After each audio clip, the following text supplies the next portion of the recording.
और देखिए, बिहार सरकार का फ्लोर टेस्ट आज होना है। सुबह 11 बजे से विधानसभा सत्र शुरू होगा और सुबह 11:30 बजे संबोधित करेंगे राज्यपाल। दोपहर 12 बजे स्पीकर हटाने का प्रस्ताव और फिर तय होगा कि नीतीश सरकार का भविष्य आखिर क्या कुछ रहने वाला है। सभी दलों ने अपने अपने विधायकों की बाड़ेबंदी कर दी है और ऐसे में BJP, RJD, JDU, Congress, left और हम के विधायकों की बाड़ेबंदी कर दी गई है। और देखिए, सूत्रों के हवाले से जो जानकारी सामने आ रही है वो ये है कि एनडीए के कुछ एमएलए संपर्क में नहीं है, बातचीत उनसे नहीं हो पा रही है। और ऐसे में आज ये तय हो जाएगा कि बिहार की राजनीति में अब आगे क्या कुछ देखने को मिलेगा। नीतीश सरकार को लेकर के फैसला होगा कि भविष्य आखिर नीतीश सरकार का क्या कुछ रहना है। अच्छा देखिए, ग्राफिक्स के माध्यम से हम आपको बिहार का सियासी गणित भी समझा रहे हैं कि बिहार का सियासी गणित क्या कुछ कहता है। वो भी आप ग्राफिक्स के माध्यम से समझ सकते हैं कि बिहार विधानसभा में कुल सदस्य हैं 443। और ऐसे में जब आज लालू यादव की पार्टी आरजेडी के सबसे ज्यादा 79 विधायक बताए जा रहे हैं। अब आज कांग्रेस के 19 विधायक है, यानी कि सियासी गणित से आप समझ पाएंगे कि कौन सी पार्टी के कितने विधायक इसमें शामिल है। वाम दलों के 16 सदस्य इसमें शामिल हैं। इसके अलावा अगर बात की जाए बीजेपी के 78 विधायक शामिल हैं।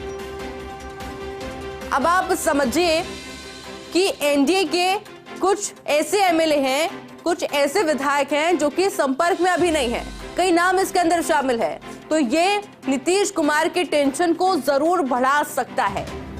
अब हालांकि क्या कुछ रणनीति अपनाई जा रही है, क्या कुछ रणनीति अपनाई गई है, क्योंकि बाड़ेबंदी तमाम पार्टियों के द्वारा कर दी गई है। एक बार शेड्यूल आपको समझा देते हैं। सुबह 11 बजे यानी कि अब से 2 घंटे बाद विधानसभा सत्र की शुरुआत हो जाएगी। उसके बाद सुबह 11:30 बजे राज्यपाल का संबोधन होगा। दोपहर 12 बजे स्पीकर हटाने का प्रस्ताव होगा और उसके बाद में तय होगा कि आखिर नीतीश सरकार का भविष्य क्या कुछ होना है। सभी दलों ने अपने अपने विधायकों की बाड़ेबंदी कर दी है, पर इसमें कुछ सुगबुगाहट भी देखने को मिल रही है, यानी कि दल बदल को लेकर के भी ये सुगबुगाहट देखने को मिल रही है, क्योंकि कुछ विधायक, कुछ एमएलए ऐसे हैं जो कि संपर्क से बाहर बताए जा रहे हैं। यानी कि साफ शब्दों में अगर आप इसको समझें तो उनसे संपर्क नहीं हो पा रहा है, कनेक्टिविटी नहीं हो पा रही है। तमाम party BJP, RJD, JDU, Congress, left और हम के विधायकों की बाड़ेबंदी कर दी गई है। अब बिहार का जो सियासी गणित है वो भी आपको ग्राफिक्स के माध्यम से समझा रहे हैं कि आखिर कौन सी पार्टी के अंदर कितने विधायक है। और इस सियासी गणित से अब आप ये अंदाजा लगाइए कि जब ये विधानसभा का सत्र शुरू हो जाएगा और उसके बाद में जो नीतीश सरकार है उसका भविष्य बिहार में आखिर क्या कुछ कहता है।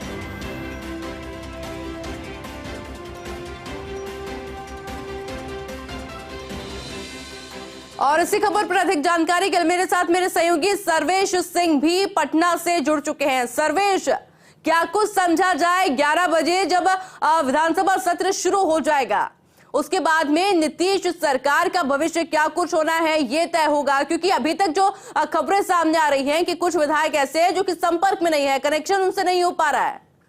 जी बिल्कुल आयुषी, आपने सही फरमाया, क्योंकि कई ऐसे विधायक हैं जो संपर्क में नहीं है, चाहे वो बीजेपी के साइड से हो, जेडीयू के साइड से हो या फिर आरजेडी के साइड से हो।